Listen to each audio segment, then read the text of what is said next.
Hey, what's up, everybody? I am about to jump on live, which I've never done before, with Jurema. And Jurema is going to sort of preface or introduce what we're going to be doing. So give me a second and let me figure out how to add her. Jurema.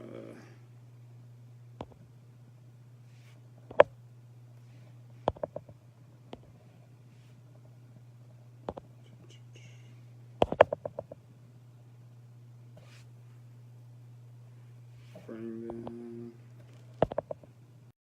I've never done this before, so techno. Oh, are you there? Yay, that's so much better. Is it working now? It is. It was not letting us be great. It was so terrible. Sorry about that. I don't know what was going on. I don't know if it was. I closed out Facebook on my computer too. I don't know if that might have had something to do with it. Okay, so I'll do like the preface again, and Okay. then we'll get started. We'll act like it never happened. Third time's a charm. Third time's a charm. So, hi, everybody. I am Jurema Gorham. I am the founder of Burst Into Books. We do an online workshop called Lit Talk, in which we talk about different topics that will help parents and educators when it comes to helping their students to become better readers and writers. The last Lit Talk that we had was focusing on 8 to 13-year-olds and really on reading comprehension. And it segued into some ways we can help them become better writers. And so I solicited my good friend Brian to just do a workshop about writing, primarily to gear towards our older kids, because one, as we know, it's around SAT time. It's around the time when they're really just trying to improve their writing overall. And also a lot of the tips we've been given has been for kids who are younger. And so I wanted to have a lit talk that really helps our older students, even our high schoolers, as they're tackling SAT and writing prompts and all these different things. So the resources that he's going to give is definitely going to be for our older age demographic. However, if you have questions for your younger babies, just put them in the comments below. If you have comments while we're talking, please put them at the bottom and we'll address them as the conversation goes.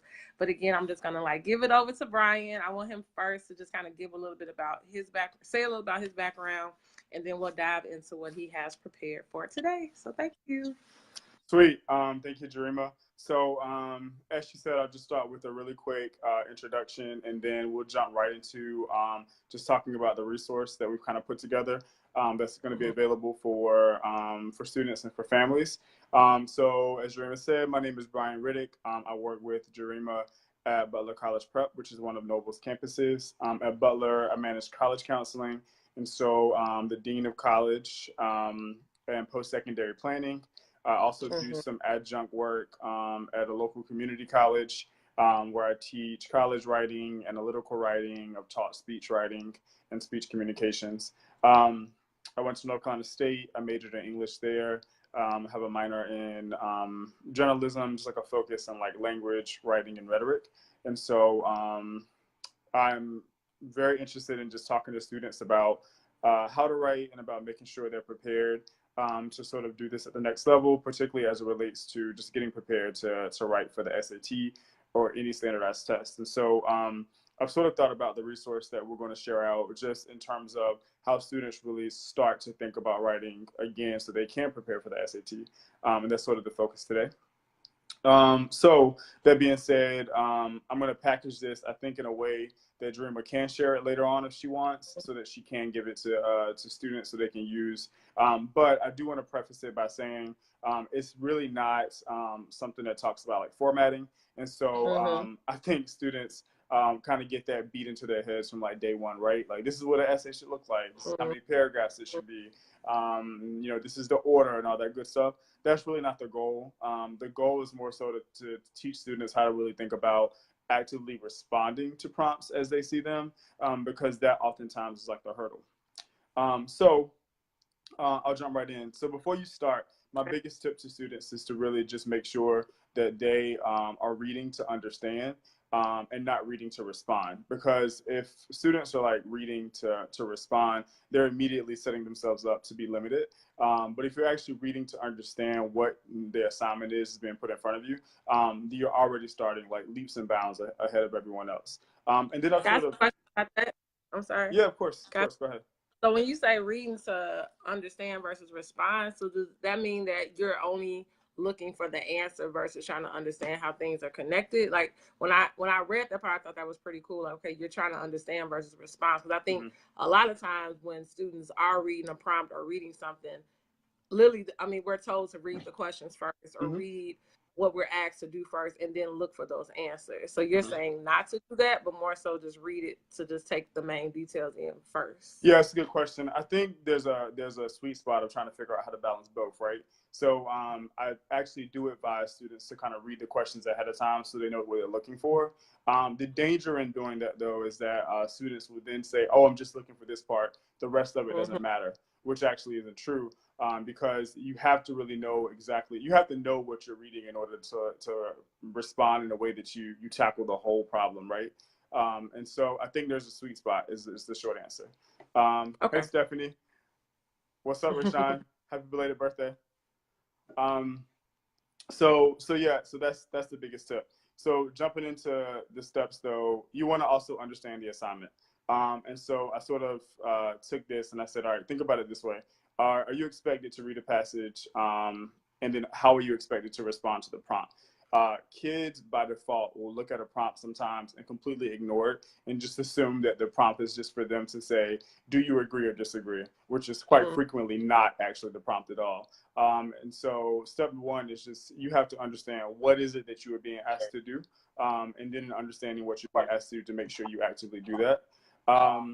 And then think about also just how much time you have to do it all. And so if, you're thinking about the SAT is probably going to give you a passage that's, about 650 words or so.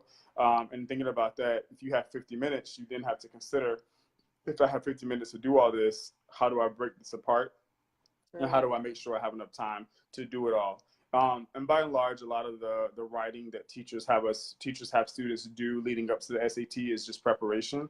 And so all of this should be a guide, right? So how can I take this big assignment? How can I say in 50 minutes, let me make sure I do every single piece of it? Step number 2 is to understand the prompt. So you get this prompt, you get it in front of you, and, again, for a kid, make sure it's not saying to you, I want you to respond and say, I understand. I want you to respond and say, I agree. I want you to respond and say, I disagree. No, what is it actually asking you to do? So when you read it, you can think and engage that actively. And so the tip I wrote out or explained is read the prompt thoroughly. Make sure you have a handle on what it's asking you to do or telling you not to do.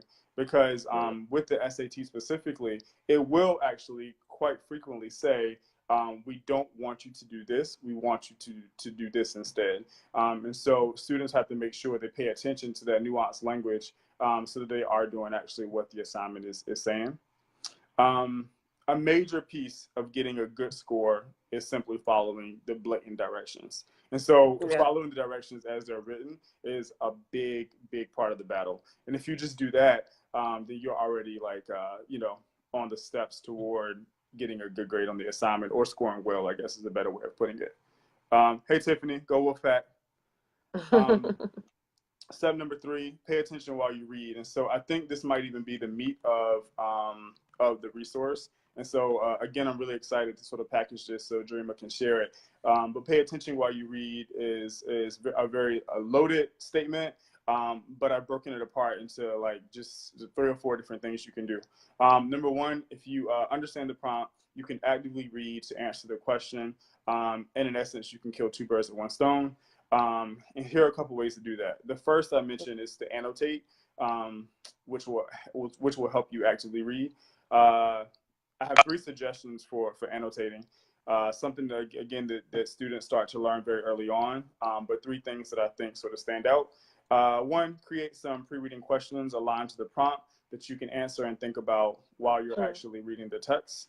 Number 2, make notes or write comments in the margin while you're reading.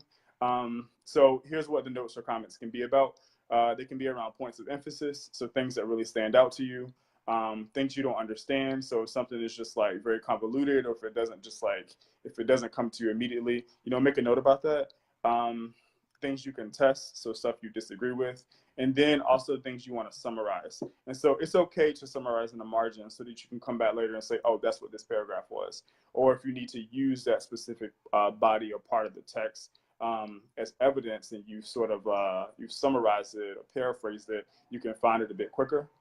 And then the third, note the main idea of specific paragraphs or sections as you go. That'll also be helpful so that if you need to come back to an area, you need to come back to a part, you've also sort of, you've noted it. And then it helps with like a check for understanding. So if the text is long, if it's dense, and you've created these notes and you sort of made references to these main ideas, you can always go back to those sections and say, oh, this is what this meant. This is what I found here. This is what I read here. This is how I interpreted it. Now, even this tip here, I wanted to ask, like, so I know we're talking about like in primarily with like a SAT or things like that, but like even in your writing courses at the collegiate level, like, have you seen that, like, what are the things that you see that are like good for annotation, and what are some of the things that people may do with annotations wrong? And what I mean by that is, I've just seen kids are like, okay, just highlighting everything, right, and just writing the main ideas, but then also you can have too much information. You're like, okay, what do I really do with this? Yeah. And then it could be, like you said, people really not understanding what that means. So even giving these, I think, suggestions, even kind of explaining more what you mean by that. Yeah, sure. So you kind of named one, right? So kids love to highlight. When I was teaching ninth grade, the funniest thing was having kids come in with a highlighter in every color and just getting very excited about those highlighters. And then you take a whole passage and you just highlight the whole thing. And all these different colors. Like, what did you highlight? And if you highlight the whole page, then what's the point of emphasis on any specific part of it?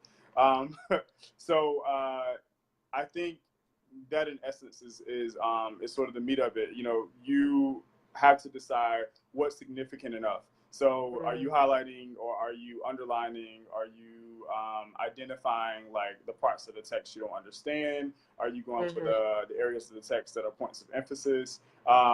But just really thinking about like what the annotation means to you, and then how it's relevant to you. Because annotating for me might be very different for you. And so the student then needs to just figure out like, what am I trying to get to the bottom of?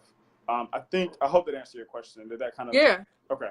Yeah. I guess the reason I asked that, because we're talking about like higher level, like now high schoolers, and I think that you learn at an early age, like summarizing, and you learn annotations. You're learning all these tools, and I think that by this point in your education career, like high school, college, you should be able to understand which tool to use at which time. And I think that we're kind of used to, when it comes to annotation, a teacher telling you, okay, this is what you should be looking for and what you're doing. And so now just knowing that the suggestions you're giving are something that you need to be trying to identify, what am I using this annotation for? Yeah, for sure. And so, you know, it might even be wise to just think about, what is the question again? Like, what is the prompt? And then use your annotations to actually respond to, or, you know, your annotations should be relevant to, of course, the prompt and what the prompt is asking you to actually do. Gotcha. So I'll keep going. Number 4, now that you're done reading and you want to start writing, don't forget the fundamental steps of the writing process. And so I mentioned those steps earlier. I specifically said that, you know, we weren't going to really talk about like what those fundamental steps actually look like, because students hear those literally from the time they start writing until the time they stop. You even get to college, and one of the first things one of my professors said was, forget all these like fundamental like writing steps that you've been given over life. He knew he wouldn't forget them, but he was like, for a second, just pretend it didn't exist, and let's start writing as if it's like a blank canvas. But you know all those, and so you think then, what do I have time to do? You don't have time to do several drafts that you're going to submit to a teacher, get feedback for, and then redo. So what do you really have time to do? You have time to brainstorm, you have time to draft, and then you really have time to proofread. That's it. And so in 50 minutes, you know, if you've already thought about, all right, I read the prompt, I understand the prompt, now I read the passage, you probably have already taken or occupied a good fourth of that time. And so now you do have time to brainstorm, and brainstorming is so essential, because students will often eliminate the brainstorming step because under, you know, a 50-minute window, under a 60-minute window, the first thing is, what don't I have time to do anymore? Well, you still need to brainstorm, because you have to figure out, you have to plan. And so writing is about the planning process. And so, you know, take some time to actually plan what you're going to write. And then from there, you start your drafting. I would say that one of the biggest things that students fail to do now, especially like in the age of like computers and word processors, is they don't do that really small like piece that we used to do. We used to sketch out those graphic organizers. You know, teachers. Outline. Yeah, the outlines. What do they call it? The webs. We used to do those webs Yeah. so frequently, but now again, students will take that out of the process because for them it's like, all right, you know, I don't have time to do this anymore. Let me just hurry up and start writing. But I'd argue you need to get back to that. Get back to the brainstorming. Get back to actually figuring out what am I going to write before I start to put it on paper. And then after you brainstorm, and you know, besides the webs, there's a number of graphic organizers you can kind of create, right? Once you've actually brainstormed, then you can jump into, okay, let me actually make sure that I'm creating a thesis. Let me make sure the thesis is a response to the question. And so, you know, students can't ever forget that your thesis statement is an answer to the question that's being asked of you in the first place. Exactly. So now let me write the thesis. And now after I've written the thesis, let me go back and make sure I've answered the question. Because if you understand the assignment, if you understand the prompt, if you have a pretty good handle on actually understanding what you've read, and now if you create a thesis that is an answer to the question, you are almost home free because now all you have to do is write. And so check the thesis, make sure the thesis is a response to the question that is being asked of you. After you've done that piece, then decide how you're going to support your argument, how you're going to support that thesis. And then you actually get to the crux of the writing. Point number, where are we at? We're at five or six. So incorporate strong topic sentences that support your thesis statement and make sure you have evidence to support those topic sentences. And then number 7, I said, is to organize your points. Try to include at least 2, but not more than 3, from strongest to weakest, and then write. I want to talk about that for a minute because I think kids really sometimes get trapped in thinking, I have to have an essay. The essay has to be 5 paragraphs or else. And that's not true at all. In fact, I would argue that someone who's scoring an essay would much rather read 3 really, really strong paragraphs than to read 5 paragraphs of fluff. Exactly. If you are, you know, in a space where you have to like meet a certain word requirement, then that might be something that you think about. But if you truthfully and honestly just have 2 amazing points that you can make and that make sense and that support the thesis that you've written, that is a direct response to the question that is asked, by all means, just go with those 2 and be done with it. Don't, for the sake of like length or for the sake of just trying to meet this, like, it must be 5 paragraphs. Same point in 2 paragraphs. Say it again, Jurema. I said, for the sake of just having 5, you end up actually like using 2 to explain the same point. Yeah, precisely. Or, you know, or just becoming redundant, or just being like, oh, let me just repeat this, or let me repeat this using different words. And any of that stuff. It's just stick with the 2. If the 2 is what you have, stick with those 2. Make sure they make sense, make sure they're good, and be done with it there. You know what I mean? Yeah. So those are my tips, and those are, I think, what really get to the heart of like responding to like a prompt. A lot of these prompts sometimes are written in very, very like funny ways that if you dumb it down, it really is just like a very small assignment. So don't be intimidated by the prompt either. Make sure you understand that before you, of course, jump into the reading process. I love to answer any questions, Jurema, if you have them. And if I can't answer the questions right away, I love to just think about it and kind of come back to the table with an answer. Yes, I think the 2 things that came to mind were, one, first of all, thank you. This is great. And the work in this whole format that he has, I'm going to share, and it's going to be available so that people can have this and just kind of see your 7-step plan. I guess the first thing I'm thinking about as a parent, right? And then I'm thinking about it from a child perspective. So as a parent, I hear this and I know, for instance, that my child this is like a poor area for them. They don't write that well.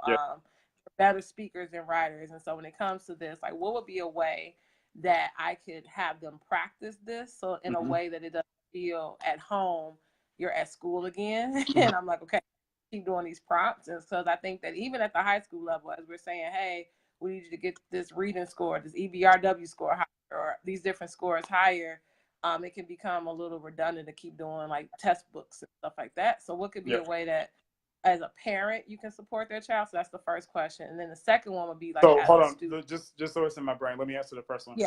Yeah, as a parent, what should I do? Got you. I got you. So as a parent, the first thing I would do is stop telling kids they're not good writers. Because I think one of the traps that parents fall into is one of the traps parents fall into with test taking is they say, oh, she's not a good test taker, and kids take that and they run with it forever. So you know at our level, when we are interacting with high school students, so many high school students come to ninth grade and they immediately say, I'm not a good test taker, and it's like, who told you that? And why are you like running with this? Like, it's such a like toxic and paralyzing like mentality to just say, oh, I'm not a good test taker, I'm not a good writer. No, just that's dead, as the kids would say, right? That's dead. So let's stop that right there, right? No one's expecting the kid to be William Faulkner. You know, if he's 13, no one's expecting a Toni Morrison. Let's actually just start where they are, and let's try to actually make them better writers from where they are. But no one's expecting them to be perfect, right? And then don't forget, writing is such an art that every student should have his or her own unique like way of doing this. No one's voice is the same, no one's thoughts are the same, and so while tests have made writing like very like stringent, there is an element of like creativity to it that students should be able to maintain. And then the beauty of writing and the beauty of like responding to prompts is, in a lot of ways, there is not a wrong answer and not an absolute right answer. There are answers that are better than others, but writing is such that it usually doesn't exist, one way or another. So that's like, those are some of the like things I think that in terms of just like thinking about writing, people can make shifts. And then in terms of like prep, I would really just think about all the free resources that are online and that are in like test prep books that really allow you to like throw out like prompts so that kids can practice those prompts. The terrible thing about writing when you're a person of color is that a lot of these prompts and a lot of the passages that we have to read are usually not culturally relevant for us. And so one of the barriers is just being able to like read, being able to relate, and then being able to respond. And so, and for lack of a better idiom, practice makes perfect, right? And so if we just try to figure out how we can get our hands on more of those resources to put them in front of kids, then that's already like preparation in and of itself. The last thing I might say, which is slightly getting the word I'm looking for, but have kids just write frequently. And by this, it might be something as small as like journal writing. So, there's studies that sort of support this idea that part of the paralyzing thing for students is when they're given these prompts is this whole idea that they're just not used to writing in general. So just getting kids back in the practice of responding to whatever 10 to 15 minutes every day, which is starting to slowly but surely fall out of writing and ELA courses in high school or middle school curricula. Got you.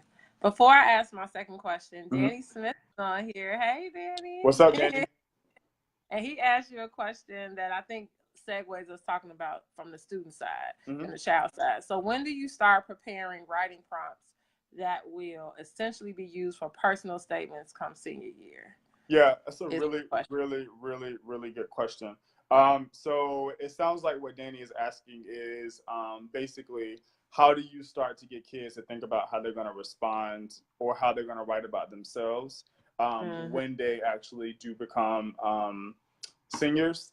I had a phenomenal AP English teacher in high school who really got us, she just prepared us to write really great personal statements. And every time I'm sitting down with the student and the student and I are thinking about how to respond to that personal statement, I'm always like caught with the question that she asked me. And it's such a simple and basic question, but she literally said, what makes you different? And every time I told her what made me different than every other student, she was just like, "That's not different. You know, there's a kid who's going to school, like, you know, in North Carolina, our state is broken up into 100 counties, and she would be like, oh, there's a kid going to school in Gifford County. He's having the same thing going on right now." And so, truthfully and honestly, I think the best way to really think about personal statements is to have kids really chronicle their experience from ninth grade up into 12th grade, and to really just think about when they become a senior, how do you hone in on that experience, and how do you paint an image of yourself that fits into the school, or that makes you, what is the word? I'm not trying to say fit into the school, but you want the school to be really interested in you as a student and what you'll bring to that campus, what you'll bring to that campus dynamic. And I think part of the thing that students really don't do soon enough is think about like what makes them unique. And unique is such a very basic like term. It's like, oh, you're unique. Why are you unique? But I think one of the things that students don't do early enough is think about what makes them different and what really makes their story different from the point they're like freshmen onward. I do want to think about that more, and I really want to figure out how to get students to like channel that thought more, because students are writing like a lot of the same stories as personal statements. You know, in Chicago, unfortunately, one of the stories that's really frequent is just talking about like violence, and it's sad and it's traumatic, and it does make our students very different, and it makes our students very unique. But when that's the story that, you know, 15,000 kids around the city are writing to get into school, it no longer is unique. But instead, what I push our seniors to think about when they want to talk about like trauma, when they want to talk about violence and all that good stuff, is how did that change you? How did that make you grow? And so that's my big push, and that's my immediate answer. Although I want to think about it to give you a stronger one. Yeah, I think the thing that just came to mind to me is like when we're talking about giving them prompts and things to write about, that I know what would also be a challenge for students is like if you give them something to read and then they have to find what's the connection to, you know, they say like text to self, text to real world, text to society. I'm really trying to think about like, man, how of what I read, as much as this may not necessarily be a culturally relevant text, like I can see right away that this is an urban story or this is a story of a Black girl, like if it's even that specific, them just being like, man, what a part of this story does have an impact on my life, or how can I think about how this is similar to something I experienced, or how is it totally different from what I experienced, and if I was to experience this, how my story may be different. I think having them do more responding in a way that's not just like retelling the story, but more so even, okay, retell, but also connected to yourself. Because I don't know if a lot of times when we're reading, are we thinking about like, man, I think this, it even triggers like another part of our brain of like, man, how does this actually impact me? And I'm not just reading for information, right? I'm actually reading because this is going to maybe change my perspective of something, or I responded like that, but it was in a different situation. So I think having more prompts in which there's another part of the question of like, okay, so now how does this connect to your life? Can get them just in that mindset. Because I just think just in general, talking to like our kids at Butler and just any high schoolers in general, like everything is outside of them, not necessarily how does it impact, you know what I mean? Yeah. When you mentioned that connection, it made me think about JT and I decided to teach the Eyes Are Watching guide when the founders were freshmen, and then to the 2018s also. And so the story, any story, so that's an example, but most stories, while they may, you know, not necessarily be in the context of what our students necessarily feel is like relevant to them at the moment, most stories can be connected to students in every kind of way. And so one of the funniest, albeit probably borderline inappropriate prompts that I ever created was a response. The question was, is Janie a thought, right? And so Janie's like the main character. The kids loved it. It was amazing.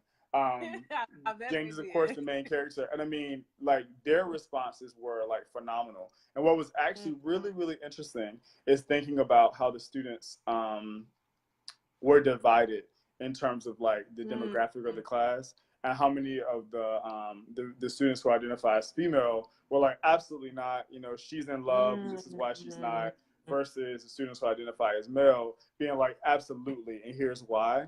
And they took a very like fundamental like part of the text and just like broke it down and came back with like reasons and rationale. And it was just like, y'all just killed this assignment. It was amazing. And so something as simple as that, you made me think about how you can just take the text and just make it relevant to like what is significant, what's important to kids. Yeah. And then I guess on the student side, the question I was going to ask, like just how we said parents can best support, and maybe that could be just that, like maybe their assignments that they're getting for class, they lose interest because they don't get to tell or give their voice about what they feel about it. Like they're just told to process it and, you know, create something from it, but not necessarily how do you really internalize what you read. So I was going to say, like, as a student, if I know reading is something that I struggle with, and it's so many different components to reading, because it could be like the structure, or it can be finding the main details to write about. But like, what are some like simple things that a student can do if they're trying to, you know, practice and get better when it comes to writing? And then I know you already said that, you know, we need to know what we're trying to answer. So again, it could be like understanding if you're trying to persuade, or you trying to inform, you know, all those like basic things we learn. So that's something they got to internalize. But like, what are some things that could be just simple things that someone can practice when it comes to writing, when it comes to being a student?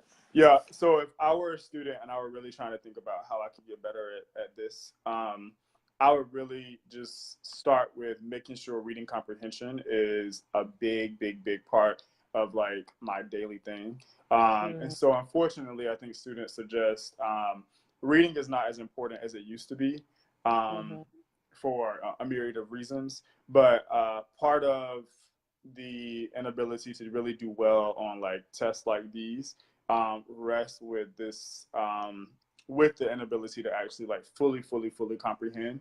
And that literally just comes with practice. And so, you know, high school teachers and high school reading teachers struggle with this a lot, because it's like, you know, if you're a high school like literature teacher, I should say, then one of the biggest concerns is, what do I do with a student that never really truthfully learned how to read? And I think a similar question is, what do I do, or how do I best support a student who can read but does not read to comprehend? And so part of that also just comes with the practice of like reading. And so, you know, thankfully, you know, my mom was one of those folks who made me go to the library during the summer. And so, you know, when there was, you know, the book clubs at school, I was the first person like who was signing up to get that free personal pen of, was it Pizza Hut? I was trying to get that personal pen. The booking program. Listen, I don't know what it was called, but I just knew there was free pizza. And so sign me up. But part of that was just like the practice. And so, you know, now what I always tell students is figure out what your lane is, figure out what you like to read, because there's something for everybody. You know, whether that's like a magazine, it can be a car and driver magazine, it can be, you know, ESPN, it can be GQ, it can be People, you know, it can be whatever. But even if you don't want to sit down and read like a novel, like if you don't want to read Harry Potter, open up a magazine or read a short story. And so even just thinking about how I can like practice comprehension from a student, that really just starts with like really getting in the practice of reading something besides the comments in the shade room or people's posts on Facebook. Exactly. And then I lost my second thought, but I was thinking about, see if it comes to mind. I had another thought about what students can really do to like practice and get better. Cool. Well, I think just overall, I think the main thing is that it just comes with practice, and it comes with just any kind of skill, like exercising these skills. So I think just even like in math or any other subject, giving these bullet points and these steps are going to be extremely helpful. Even if I was a student, just to look like, okay, am I attacking a text in this way? And I think the more, just like in anything else, once it becomes second nature, I'm going to attack everything I read the same way, whether it's a SAT, whether it's a pleasure read, whether I'm, you know, whatever the case may be. So I think the biggest thing, parents and students, is practice. Mm-hmm. And even yesterday I had my book club meetings and I was talking to a few kids, and right away I'm like, hey, what did you think about it? And you know, right away what I've learned is that if you just love reading, regardless of the activity, you're going to love what's happening. And if you don't love reading, like you said, it's important that you find what's that thing that grabs you. So I was talking to a few who thought the club was cool, but they just personally don't like reading. And so I think that it's just important to us as parents to not take that, like you said, as that just is what it is. Because when we understand how important reading is, we have to get our kids to lock in on it. Whether, I mean, and we can't let that be like, oh, well, they just always going to be good in math. Reading just not their thing. Like, no, we have to find a way to pull them in. So that would be my advice. Just, we can only practice, and you can only practice by actually reading. And you can only write well by reading. So at the end of the day, we got to get our babies reading, regardless of how old they are. We have to get something in front of them that they're gravitating to. And kids are going to say it's boring, right? Kids are going to say, oh, I don't like reading because it's boring. And, you know, let's just say 8 times out of 10, part of that is really just the kid not reading something that is interesting to them. But even in thinking about, and I don't want to like make it sound so like grave, but you just think about like students and folks progressing in life. There's so many things that are based upon tests, that are based upon reading and reading comprehension, so that you can get to the next point. And so even if like, you know, you don't open up a book and read every single day, or if you don't, you know, hop on a plane and knock out a novel, just this idea that like, I don't like reading because it's boring, or I don't want to read because I don't like it. Really just making sure that the base and the root of that is not a student just wanting to be on his or her phone instead. Exactly. And then think about the multiple ways you can read now. You know, you don't have to go to the library and get a text. You can download something to your phone. You know, you can get an audio book, and then, you know, maybe go back and forth between listening to the book and actually reading a couple chapters of the book as well. Just so you're like, you know, covering every base. Yeah. Cool. Well, I want to just say thank you, Brian, so much for tips. I do the live because even after people watch it, they're able to still comment, and I can later go back and read. And so if you watch this later, because you are watching it now, and you have questions for Brian or myself, please put them in the comments, and I'll make sure I share it, and we can go back and answer questions you may have. We'll also share the resource that he put together, because it was really, really cool the way he laid everything out, so you can go back and just practice it on your own. And thank you, Brian, for your time. You're welcome. And you can just have your mom bring me some of that pineapple casserole tomorrow. Okay. And we're even. That's your conversation. See you later, Danny. All right. See you. Have a great day. Yeah. Bye. Bye-bye.